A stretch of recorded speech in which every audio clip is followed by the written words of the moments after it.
Over the last 8 years, I've helped people launch their careers in property developing.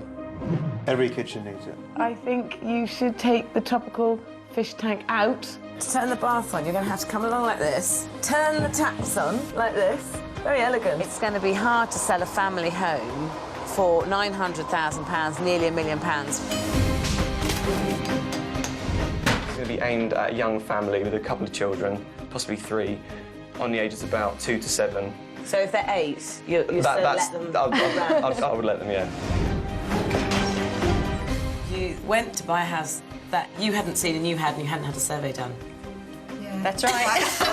There's nothing wrong with that bath there. The house is going to look absolutely fantastic, and if Sarah doesn't like it, then she clearly has no taste at all. Even when they didn't make the wisest of decisions, a rising market saved them from financial ruin. You'd make £110,000 profit. That is very good. That's worthwhile. You have been in a rising market, £83,000 profit. Wow. I kind of need that kind of figure, I'll be honest. 2 years ago, when house prices were at their peak, 14 families set out to make their fortune from bricks and mortar. I would really question whether selling this house is going to be made easier with that. This is great. See, I think we should cover the whole house in this. It's going to feel like it's a great pad in the West End of London, right in the heart of Broadstairs. But little did they know the boom they were banking on was about to turn to bust. Everything went from fabulous to rock bottom overnight. We've never done anything with property before, and when we decide to, guess what? Let's have a crisis in the property market. It was a real shock when everything started falling down around our ears. We assumed that house prices would just go up. We just had no idea that they would ever go down. That's it, it's finished. I don't think it'll ever come back. Over the next few weeks, I'll be following these families' stories as they try to navigate their way through one of the biggest and fastest financial meltdowns in living memory.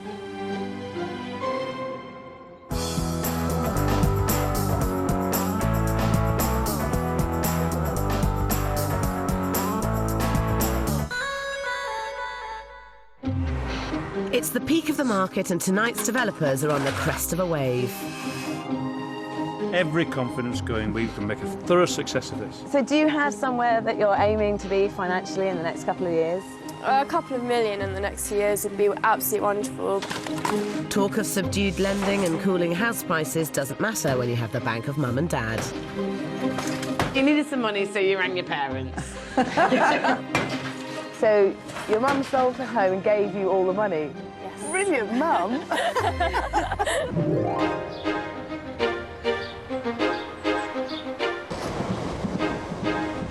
In Leatherhead, Surrey, meet would-be developer Natasha Burr.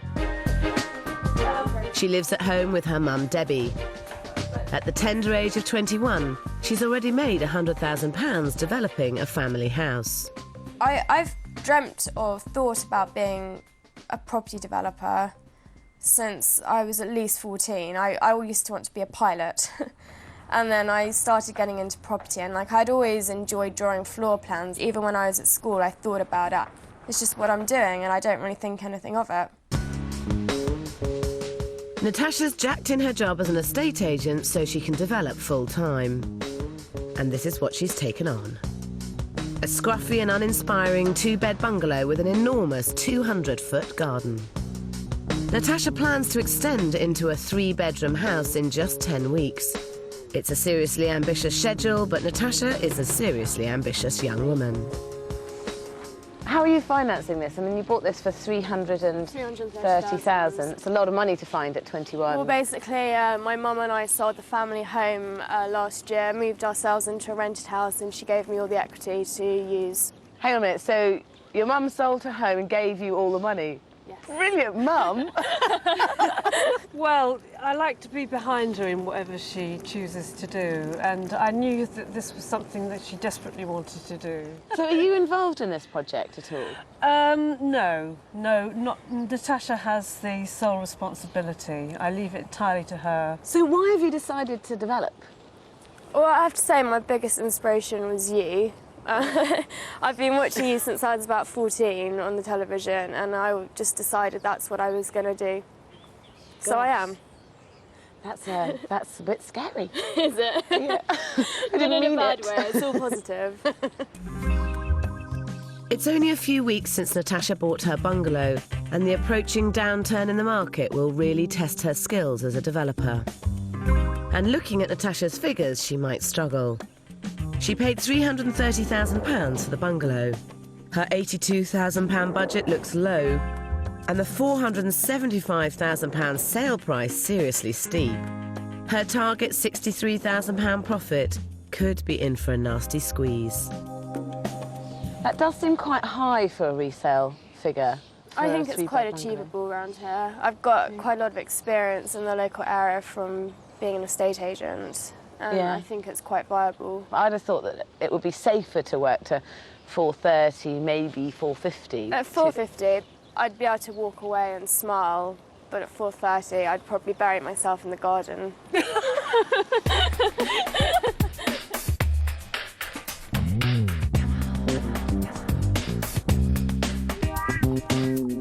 At the moment, Natasha's bungalow has 2 double bedrooms, 1 bathroom, 1 reception room, a skinny kitchen, and a conservatory.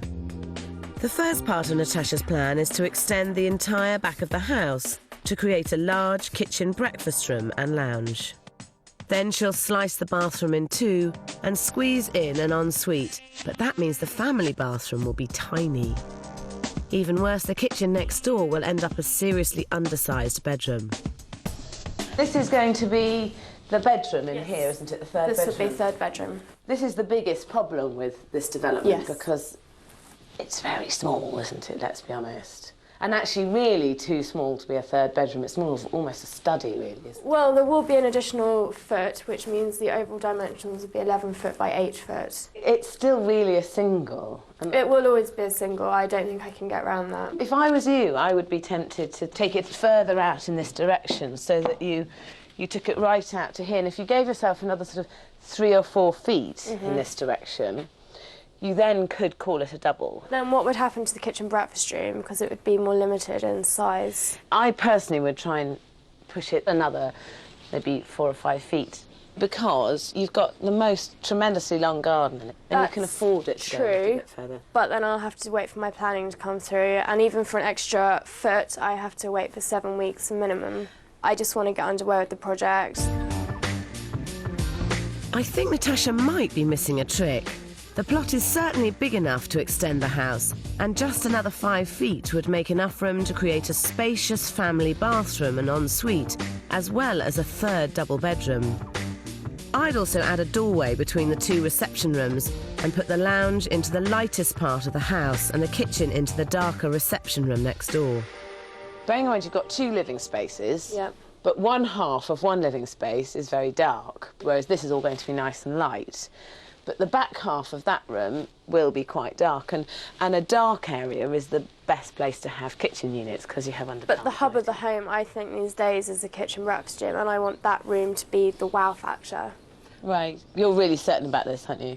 Yes. I've given it a lot of thought. I can see it won't be easy getting Natasha to change her ideas. She's in such a hurry to succeed, I'm worried she's not taking the time to think the project through properly.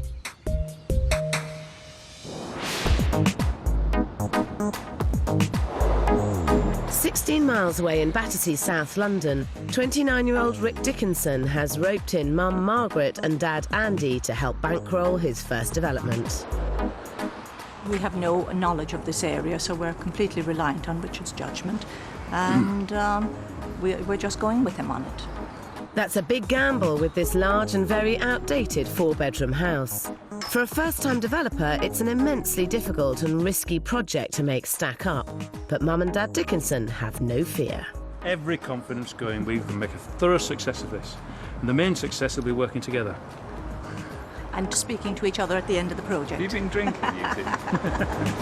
Rick's plan is to turn the property into a luxury family home, but the Battersea market is packed, with high-end conversions, and competition is extremely fierce. So you needed some money, so you rang your parents.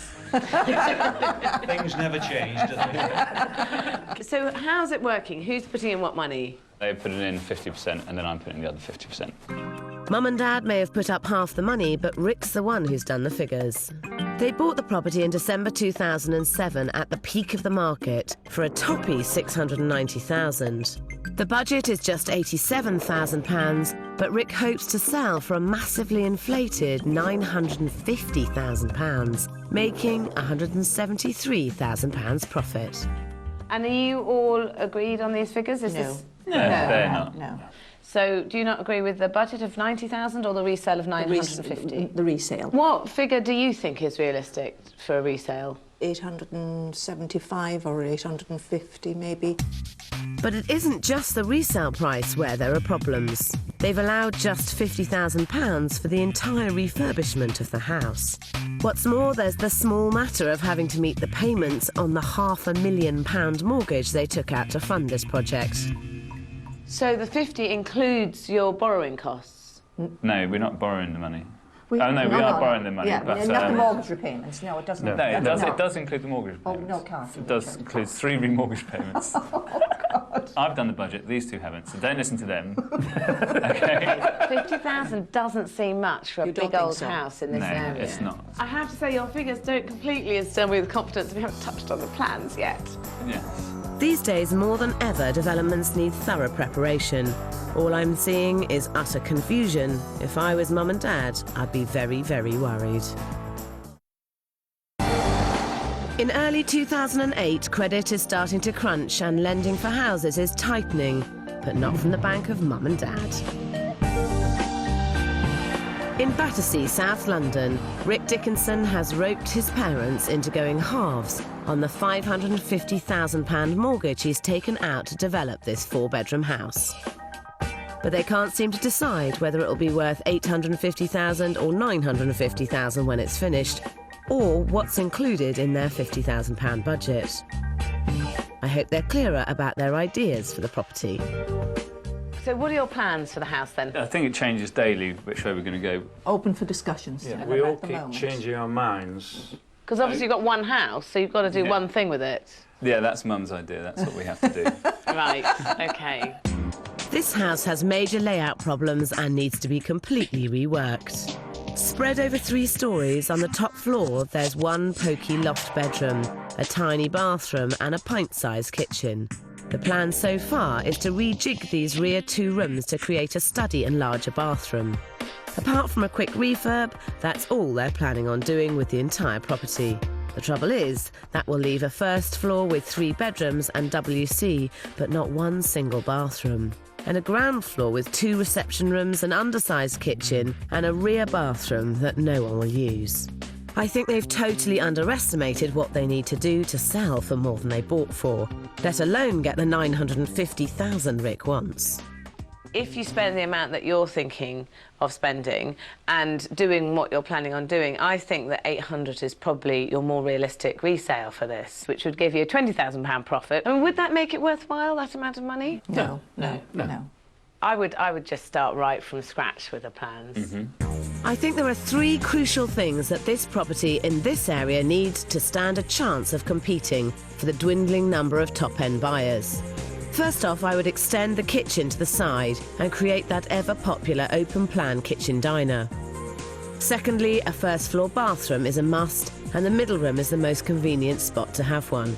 Lastly, for families, it would be a major bonus to have a 3rd and 4th bedroom upstairs.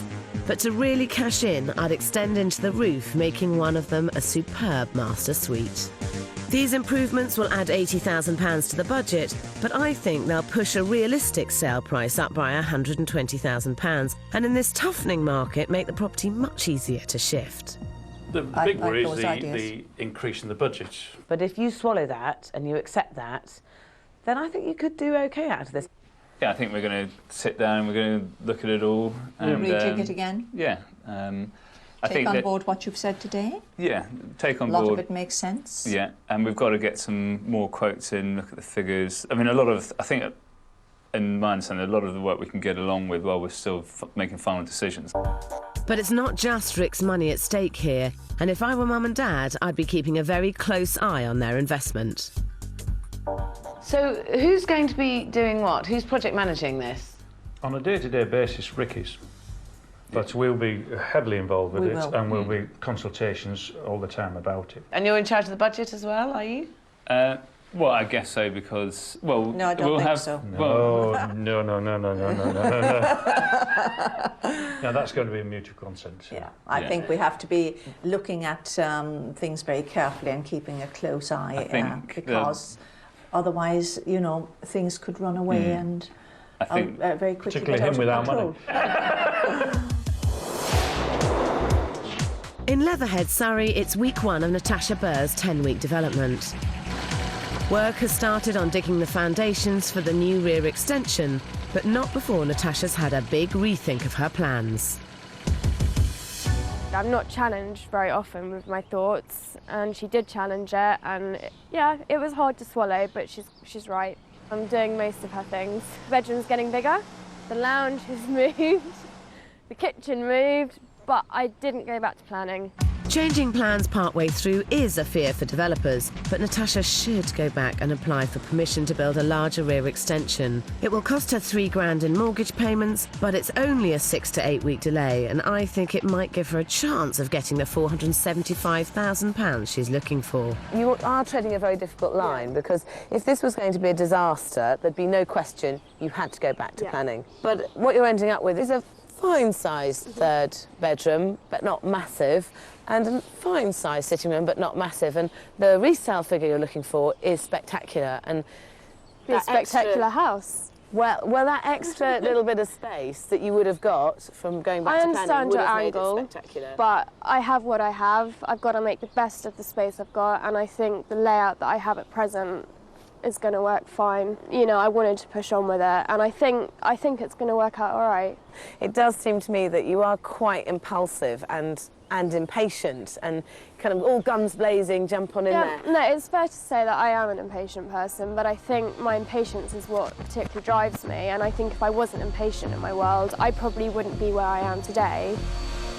Natasha doesn't seem to realise it, but where she is taking quite a risk with her mother's money.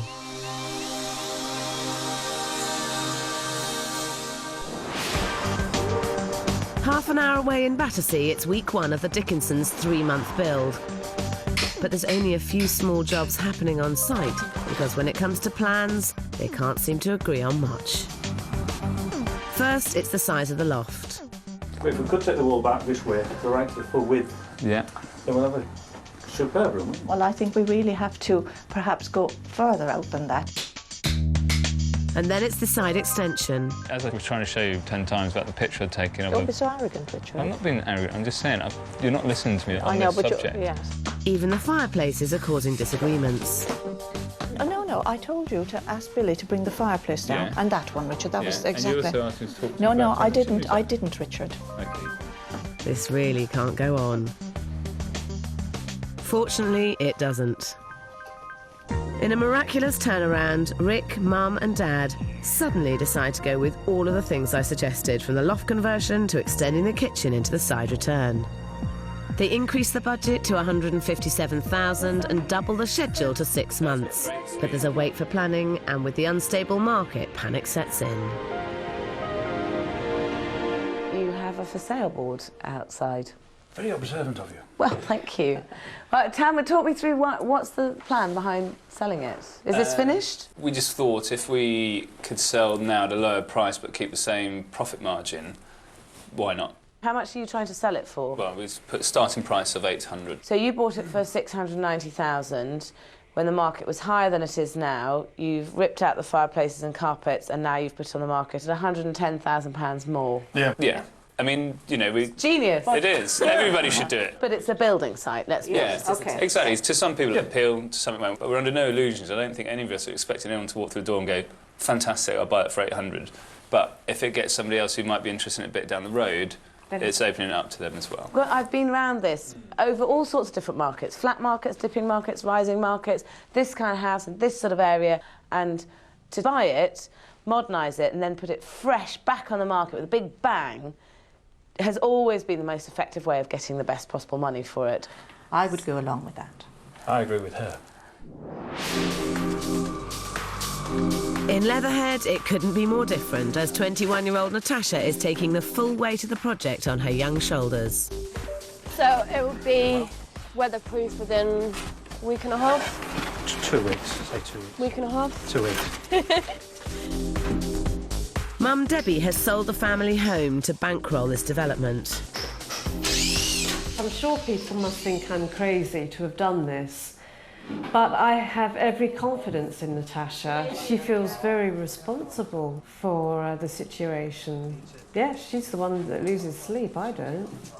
30 more metres, OK. I'm hoping she'll give me some money back so I can buy a new car. Now, 3 weeks in, Natasha's eager to hit her ambitious 10-week schedule. But there's a problem. She's forgotten to tell the builders that she's changed her plans. I turned up on site and I have a wall, which, you know, the builders did exactly as the plan stated, so, I mean, credit to them for getting onto it so quickly. I just didn't think fast enough. Unless it's absolutely vital, the wall's staying. In a modern family home, it's a good selling point to have a flow between the kitchen and living areas. I'm back to show Natasha that with the wall blocking the flow of rooms, this layout suffers. So this is the sitting room. Yep. And then you'll go outside here into a courtyard, and then this is going to be the breakfast area with the wall gone, and that will be the kitchen there. If you go into the sitting room there, and you imagine that I'm, you know, the mum or dad in here, and you're the kids in there, and trying to talk to you is a bit of a nightmare. Hello. Cooey. Hello. Hello. Would you like a drink? No, I'm all right. Would you like some supper? Hello. Point taken. Actually, in terms of a family space, it's really rubbish, isn't it? I wouldn't go as far as say rubbish. It would be better with a doorway there, though. The better it works for your prospective market, then the more you can ask. So you will get more, and a lot more than the cost of putting a doorway So a door it is. A door it is.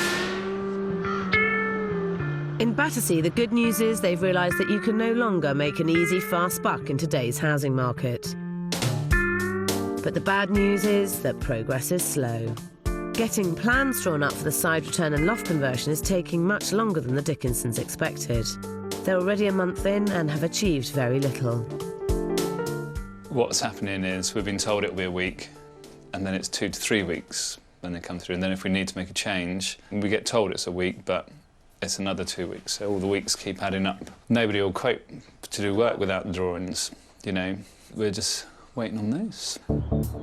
It takes another month before they firm up the drawings and find a builder, but finally work begins.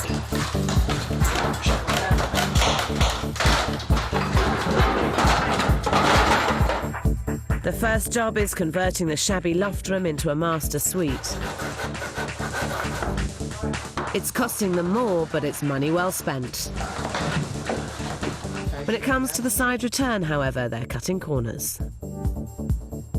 We have considered fully glazing the back area. We've looked into the costs, and yeah, they do look great, the trifold doors, but at a minimum, you're looking at £2 for the doors alone. So you can get the same effect with just normal French doors. The truth is, you can't. In this area, making this development stand out will mean opening up the entire back of the house. Like this property a 5-minute drive away. It's a large structural job, but it's worth it. Yeah, it's a tricky one, weighing up the costs. I know it shouldn't all be about the cost, but it is. And the drawings, well, the calculations will be £1,000. The steelwork, extra steelwork would be, say, another 500 or 600. The extra labour, I'd imagine, would be at least £2,000. And the doors will be anywhere up to 9. You could be looking at 15 to 20k just to get rid of a wall like that. I think it would be worth spending that to make the kitchen really spectacular. It's in the big scheme of things. I don't think you'd see that money back. You don't think you would? It is the law of diminishing returns, and we're saying, well, we're pouring more money in than we'll ever possibly conceivably get out of it, plus our time and work. Yeah, I mean... Sorry, I'm not a charity. I completely understand that, but surely you don't... We're trying to get a return, is what Sarah's trying to achieve for us. This is really what it's about. And if you're not a charity, and if you're not doing this for a bit of fun to occupy your time, then surely you need to make a profit Exactly. out of it. You have bought a house with a lot of competition of very similar houses, and you need to make it really great, not okay. If you spend this money and make the kitchen really spectacular, you'll get a lot more for it than if you didn't. Yes, we definitely will. We will actually follow it up, yeah. And we will get in touch with the structural engineer and, yes. With Margaret on side, it's not long before the Dickinsons are back on track. And a month later, with planning permission granted, work begins on the side return extension. We've been back to the structural engineer and we had the plans altered slightly. So that back wall will virtually be a glass wall. And I'm looking forward to it and I'm sure it'll be wonderful.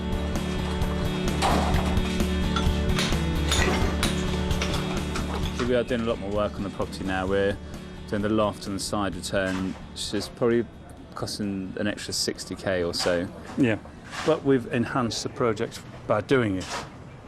And come the end day when we do move the property on, that'll be reflected in what we get for it. In Leatherhead, the economic storm clouds are starting to gather and are threatening Natasha's development dream. I realised that I'm going to go over budget, but I hadn't foreseen that the market was going to go as flat as it has.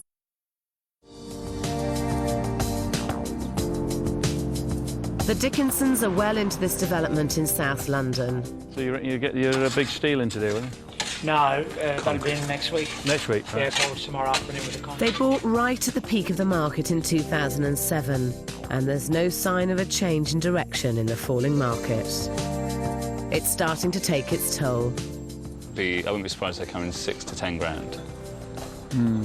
You're hemorrhaging money on the mortgages. It's just finding that money every month. I don't think I would say that I'm finding this to be an enjoyable experience. I would really like it to be over. I think we've done enough already and I think we should keep things as simple as possible. Yeah. It's probably been less stressful for me and probably more stressful for Mum because, you know, I'm on site every day. I get to see what's going on. I know how things work. I can be confident of it.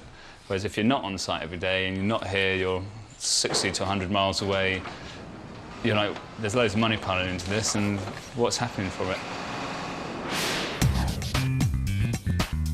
Back in Leatherhead, Natasha Burr is nearly halfway through her schedule. At 21, she's a young girl in a big hurry. What's that one? Go on, get yourself. She wants it done as quickly as possible. It's this hard hat, it's weighing me down. We're progressing exceptionally well and I'm thoroughly pleased with the builders. But I don't want people, you know, slowing down and, you know, thinking they can relax. Otherwise it will end up drifting on and on and on. Natasha's very impatient and won't always listen to what I tell her. If I say 2 weeks, she'd think it'd be a week. If I say 6 weeks, she'd reckon it'd be 4 weeks. Take the concrete slab due to be laid in the lounge. Kevin the builder's warned Natasha it's going to take longer to dry than she's hoping for. But surprise, surprise, she doesn't want to listen. I can see I'm going to end up having to wait a couple of weeks for the floor. Well, I don't think it's a couple of weeks. I think you're being very optimistic with your timings because the recommended drying time for screed is 1 millimetre a day, and you've got 76 millimetres of screed to go down. 6 days. So that's a minimum of 2.5 months before you lay the floor. That doesn't fit in with my schedule at all. That kind of pushes it over by 5 weeks. Natasha's builder is planning to use the standard method of pouring a concrete floor. But there's a quicker solution for her that, as the market's looking increasingly volatile, could pay dividends. So what I'm suggesting is that you go back to what people used to do a long time ago, and that's just have a suspended floor, which is how the rest of the house is constructed. It's the same as this. You have joists across the floor, then you put your insulation between the joists. You need to put a layer of plywood on top of the joists, and then you lay the flooring on top of that. It's probably more expensive in terms of labour rather than materials. Cheaper than a mortgage repayment, though. Yeah. The beauty of this is you don't have to wait 2.5 months for the screed to dry. Yeah. You can build this flooring system tomorrow. Oh, that's fantastic. It means I'll be on deadline. You will. Maybe I'll even get in on advance. my schedule. Yeah. Miss some patients back. Absolutely. Natasha, being Natasha, gets straight onto it. I'm hardly out of the door before work on the time-saving suspended floor begins.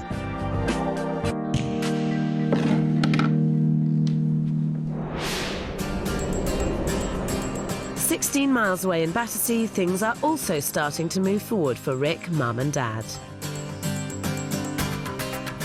With the structural work in the loft complete, Rick gets the decorators in to start on the first and second floors.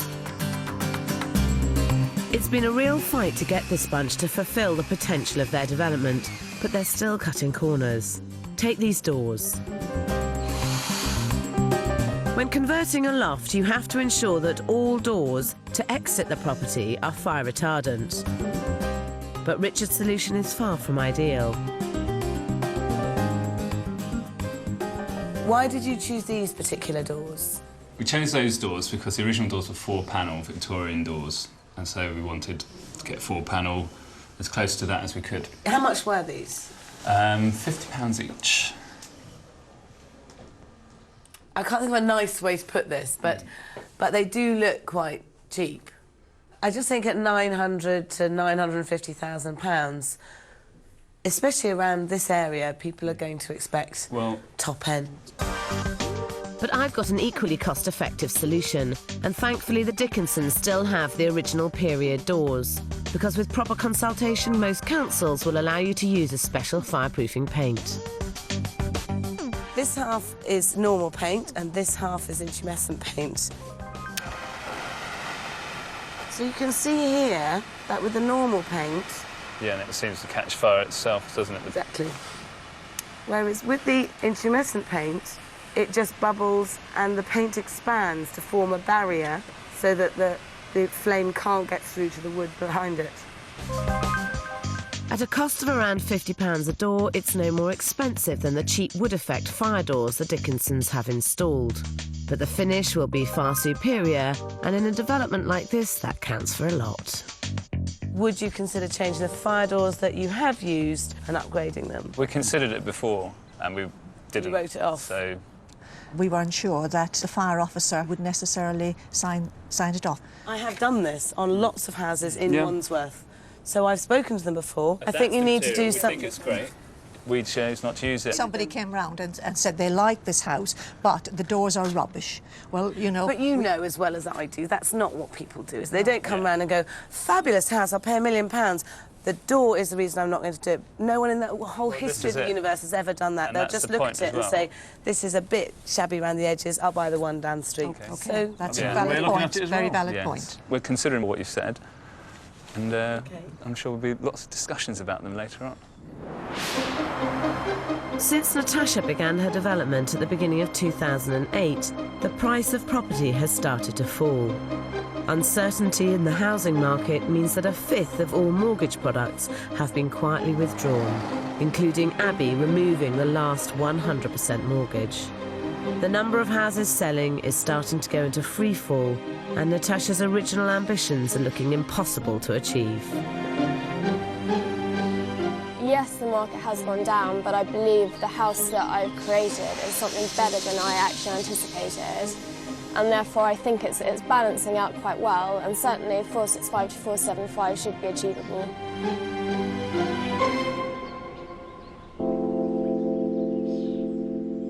I don't think she's got a hope in hell of selling for £475,000, even though she's worked flat out and her development is only 3 weeks over schedule. Bankrolled by Mum Debbie, Natasha's worked tirelessly to turn this bungalow into a modern 3-bedroom home, and it works pretty well. The once dilapidated conservatory is now a bright and airy lounge overlooking the spectacular garden. Next door, the dark living room is a new kitchen diner with a simple, uncluttered design and a first-class finish. It's a real shame she didn't put a door between the kitchen and the sitting room, and a bit of a missed opportunity not extending further into the enormous garden. I mean, it is a lovely room still, it's just that In this market particularly, which is quite a tricksy market, you kind of want to give yourself the best possible opportunity you can, and having it that little bit bigger would have given you that just a tiny bit better chance of actually, you know, getting top whack for this. I think the room that we've been left with is a very good size, and it's well in proportion with the rest of the rooms of the house.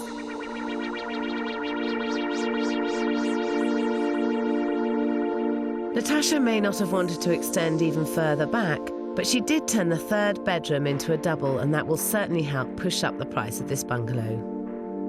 To think this was that pokey little kitchen, Yeah. and you've now got a good-sized double bedroom, which opens up this bungalow to a completely different market. Yeah. Really. Having 3 double bedrooms rather than 2 double bedrooms and a tiny single. No, it's worked out really well this way, so I'm pleased.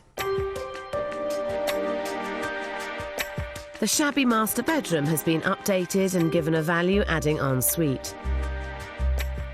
And there's a further double bedroom and a great-size family bathroom. There's no denying that what Natasha's achieved is impressive, but has it been enough to bring Mum Debbie the best return on her investment? Now, you bought this house for $330,000, didn't you? Yes. And you originally were hoping to spend $80,000 refurbishing it. Correct. How much did you end up spending? It was $105,000. So $25,000 over. Since you bought this property, the market has been pretty flat. Do you have any idea what it would now be worth in its finished condition? In an ideal world, we're looking at $475,000. If Natasha got the $475,000 she'd originally wanted, she'd make a £40,000 profit. I like this. Third double bedroom, probably the best thing I could have done. Wow. God, this really is something special. Floor to ceiling. The whole atmosphere that it creates is fabulous. I'm very impressed, actually. I mean, I think it's been well thought through. It's very saleable. I would recommend an asking price of £450,000. I would value this property at £440,000. I would value this property at £430,000. We have had 3 agents in to value the property, though, and they came in at $430,000, $440,000 and $450,000, which would make between a £5,000 loss and a £15,000 profit. I have to say, I do think those figures are quite low. I've obviously been doing my own research throughout the development of the project, and I believe it is worth more than the figures that have been said. And how do you feel about those figures? Well, hopefully we will improve on those figures. Time will tell.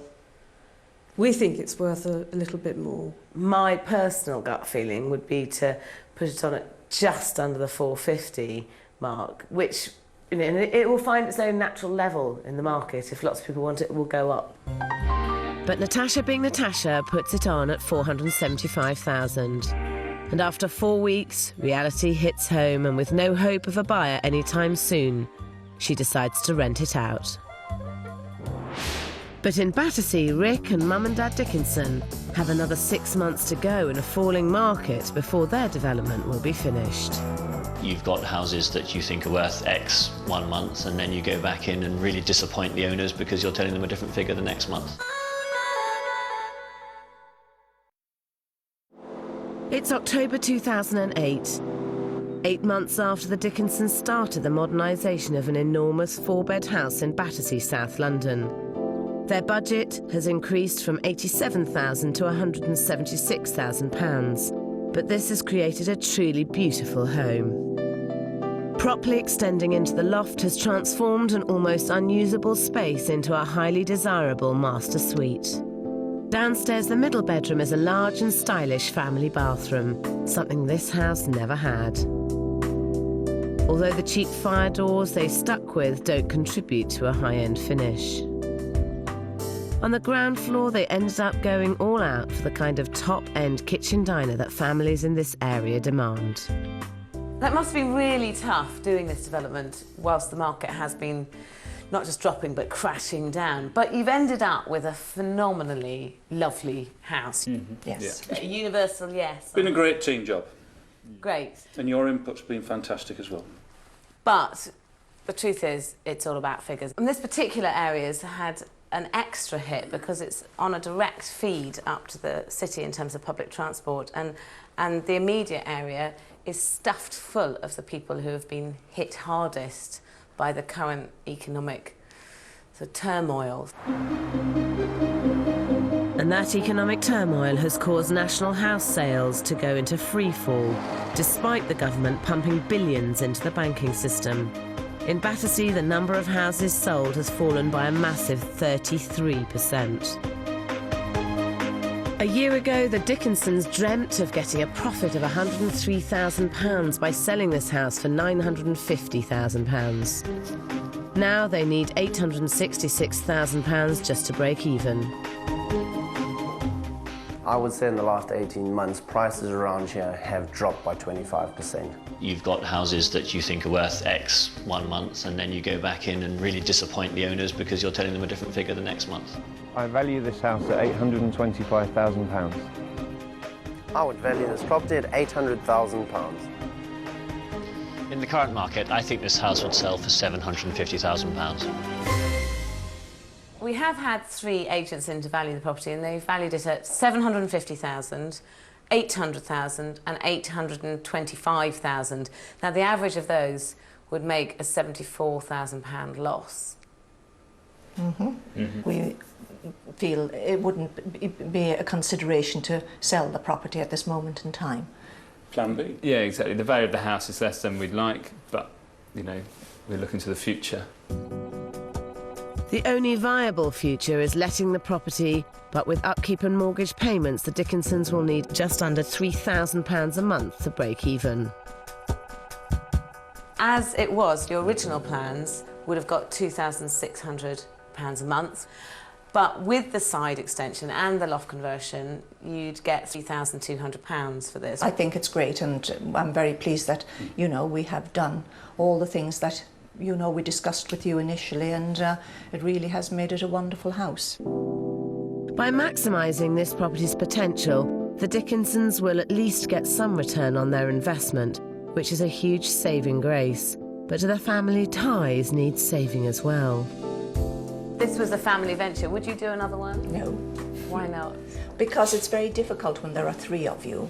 Yeah. And, you know, there's always going to be the odd one. Who was that? That was me. Oh, was it? Yes. So did the boys gang up on you? Yes.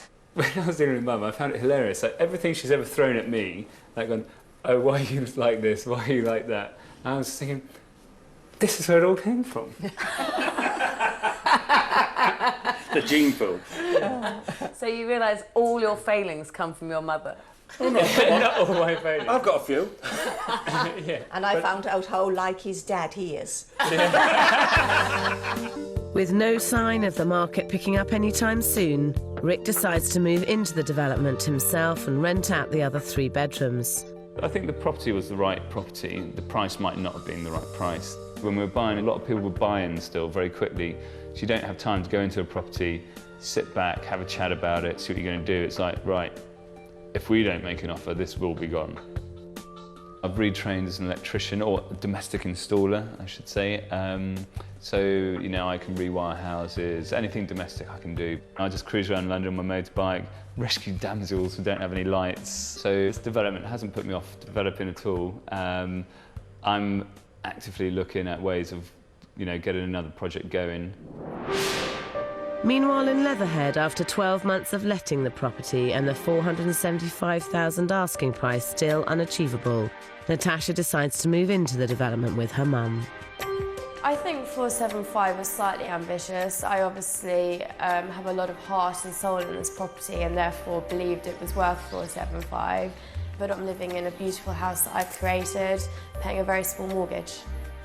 I'm still very keen to make money out of property, but the market obviously is going to have a major factor in the time delay in making my million, but I will get there just with a couple of years delay. With property prices falling, more and more developers are choosing to hang on to their properties, hoping that the market will bounce back. This is a very risky strategy, especially if you're banking on interest rates staying low. When interest rates do go up, more people will be unable to hang on to their properties, and this surge of properties onto the market will tend to force the market down even further.